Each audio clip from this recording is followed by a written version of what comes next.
This is Shelley Kraft coming to you live on SNN Live. We're at the Growth Capital Expo, Caesars Palace, Las Vegas, 2016. I have with me Jacob Frenkel, who's at Dickinson Wright. He's a partner at the law firm in Washington, D.C., and we're going to do a Wall Street view about enforcement. Welcome to SNN Live. Shelley, good morning. Thank you very much for having me. It's good to have you. Let me start by having you tell the audience exactly what you do for a living. What I do is I defend people and companies that are in SEC investigations, white-collar criminal investigations, whether they're in the U.S., whether they're outside of the United States. My background was I spent 10 years in the SEC's enforcement division, 3.5 years as a federal prosecutor, public corruption and securities. So basically, having been on the government side, I now do everything on the defense side. So with that experience, right, what's going on in the market these days? But I want to start by asking you, what are you speaking about today at the conference? The answers actually go together, because in terms of what's going on in the market, really informs what we're talking about.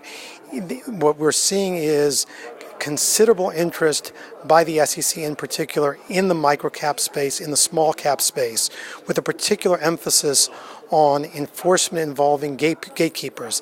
That is lawyers, auditors, underwriters, anyone whom the SEC in particular views as having a responsibility as the first line of defense for investors. And so that's where the SEC's emphasis is, and that really is what we're going to be talking about today, bringing out case studies, talking about best practices, both for the companies as well as for individuals and the professionals, to help them minimize the risk of coming within the enforcement sights of the U.S. government.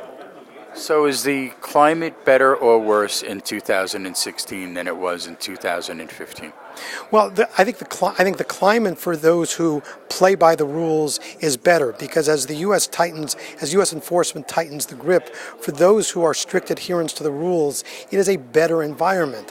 But it is still a very aggressive enforcement marketplace. I think the biggest challenge for even those who are strict adherents or attempt to be strict adherents is the U.S. government is not always able to identify beforehand when it enters into or receives a set of facts, and particularly with the whistleblower program, where it receives a lot of complaints that it needs to follow up on as to who potentially violated the laws and who did not.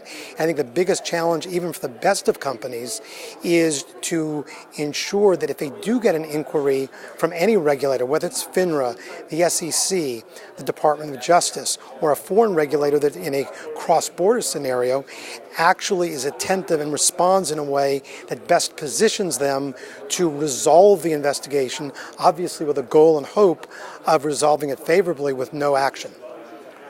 For more information, let's get your website out there for people. Certainly. It's Dickinson Wright, DICKINSONWRIGHT.com, and my email is jfrenkel, JFRENKEL, @DickinsonWright.com. Shelley, thank you very much. Ladies and gentlemen, Jacob Frenkel, Dickinson Wright.